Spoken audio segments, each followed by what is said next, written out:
السلام علیکم ورحمۃ اللہ۔ دوستوں، امید ہے کہ آپ حضرات خیریت سے ہوں گے۔ دوستوں، آج کا اہم پیغام ایمانداری اور سچائی کے ساتھ خریداروں کو اپنے اعتماد میں لینے کی کوشش کرنا۔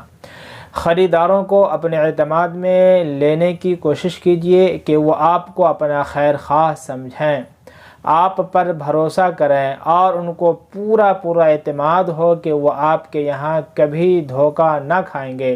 نبی صلی اللہ علیہ وسلم کا ارشاد ہے، جس نے پاک کمائی پر گزارا کیا، میری سنت پر عمل کیا اور لوگوں کو اپنے شر سے محفوظ رکھا تو یہ شخص جنتی ہے، بہشت میں داخل ہوگا۔ لوگوں نے عرض کیا، یا رسول اللہ صلی اللہ علیہ وسلم، اس زمانے میں تو ایسے لوگ کثرت سے ہیں۔ آپ صلی اللہ علیہ وسلم نے فرمایا، میرے بعد بھی ایسے لوگ ہوں گے۔ ترمذی کی روایت ہے۔ دوستوں، یہ اہم پیغام کیسا لگا کامنٹ میں ضرور بتائیں۔ خدا حافظ، والسلام علیکم ورحمۃ اللہ۔